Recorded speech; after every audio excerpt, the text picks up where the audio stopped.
Senior صحافی اور column نگار سہیل وڑائچ نے کہا ہے کہ تحریک انصاف کی خواہش یہ ہوگی کہ الیکشن سے پہلے مصالحت کے نتیجے میں اسے لیول پلینگ فیلڈ مل سکے، مگر مقتدرہ اور نون لیگ الیکشن سے پہلے عمران خان سے کسی بھی مصالحت پر رضامند نہیں ہوں گے۔ وہ چاہیں گے کہ الیکشن میں تحریک انصاف کو شکست دے کر اور خود حکومت سنبھال کر پی ٹی آئی سے مصالحت کی جائے۔ اپنے کالم میں سہیل وڑائچ کہتے ہیں کہ تحریک انصاف اور مولانا فضل الرحمان کی ملاقات دیر آید درست آید کے مصداق ماضی کی تلخیاں مٹانے میں اہم کردار ادا کر سکتی ہے۔ مولانا فضل الرحمان سے ہونے والی مصالحتی ملاقات ان انصافیوں کے لیے بڑی خبر ہے جو انتقام، گالیوں اور نفرت کو مسائل کا حل سمجھنے لگ گئے ہیں۔ انہیں بھول چکا ہے کہ تحریک انصاف ایک سیاسی اور جمہوری جماعت ہے جس نے آئینی نظام کے اندر ہی رہ کر کام کرنا ہے۔ کھلاڑی خان کبھی نہیں چاہے گا کہ اس کی جماعت دہشت گرد یا تخریب کار گروہ بن کر ریاست کے خلاف مزاحمت پر اتر آئے۔ ماضی میں الذوالفقار سے لے کر طالبان تک ایسے تمام انتہا پسند گروہ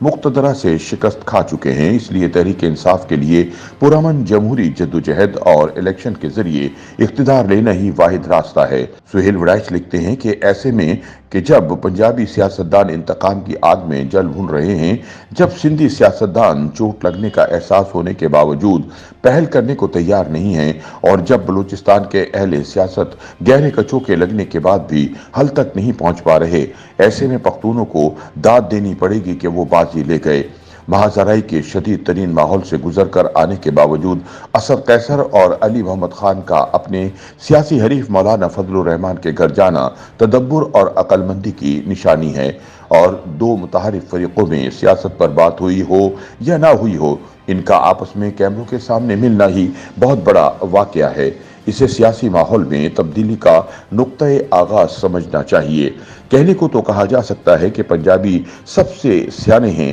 باقی قومیتوں میں سے سوچ اور ترقی میں آگے ہیں، مگر تاریخ یہ بتاتی ہے کہ جب سیاسی مخالفت کے معاملات کا حل نکالنا ہو تو پنجاب کے اہل سیاست پہل نہیں کر پاتے، مصالحت اور مفادات کا شکار رہتے ہیں۔ سہیل وڑائچ کہتے ہیں کہ سندھیوں کے بارے میں ان کے سیاسی حریف الطاف حسین نے ایک بار کہا تھا کہ سندھی سب سے عقل مند سیاستدان ہیں، ان سے ڈیل کرنا اور ان سے ڈیل لینا سب سے مشکل ہے۔ سندھ کی بڑی پارٹی کے سربراہ زرداری صاحب اور ان کا چیئرمین صاحبزادہ بلاول حالات کی سختی کا ادراک تو رکھتے ہیں، مگر وہ ابھی بھی مقتدرہ کے ساتھ اپنے معاملات کو ٹھیک کرنے کو ترجیح دے رہے ہیں۔ بلوچستان پے در پے آپریشنوں کے بعد سے زخم خوردہ ہے، وہاں کی سیاست نارمل نہیں بلکہ اب نارمل ہے۔ ایسے میں ان سے توقع کرنا ہی غلط ہے کہ وہ متحارب سیاسی فریقوں کے درمیان جمی برف کو توڑ سکیں۔ پختونوں کے بارے میں مشہور کر دیا گیا ہے کہ اسلحہ ان کا زیور ہے، غصہ ان کی ناک پر دھرا رہتا ہے۔ وہاں معاملات مکالمے سے نہیں گولی سے طے کیے جاتے ہیں،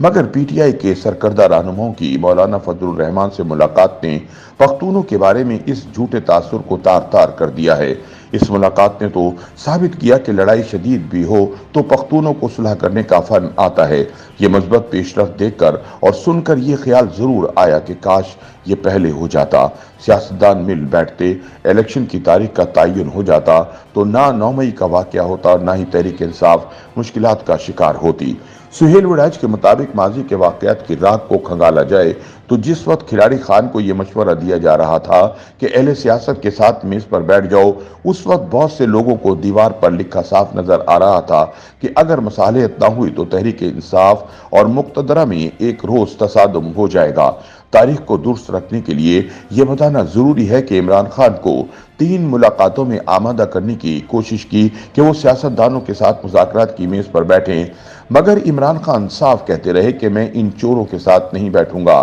عمران خان کے سوا تحریک انصاف کے کئی رہنماؤں کو بھی یہ نظر آیا تھا کہ تصادم کے نتیجے میں نقصان ان کی جماعت کا ہی ہوگا، مگر ان رہنماؤں میں سے کوئی بھی عمران خان سے اختلاف کی جرات نہ کر سکتا تھا۔ آج تحریک انصاف کے جو حالات ہیں، ان میں اپنے حریفوں کے ساتھ ہاتھ ملانے سے انکار سب سے بڑی وجہ ہے۔ یہی وہ رویہ تھا جس کی وجہ سے اسمبلیوں کو خیر بات کہا گیا۔ پنجاب اور کے پی کے اسمبلیاں توڑ دی گئیں، حالانکہ اگر یہ اسمبلیاں رہتی تو نہ صرف 2 صوبوں میں ان کی حکومت قائم رہتی بلکہ ان کا اپنے سیاسی حریف اور مقتدرہ دونوں سے نام و پیام بھی جاری رہتا۔ سب راستے توڑ کر سڑکوں پر آنا اچھی حکمت عملی نہیں تھی۔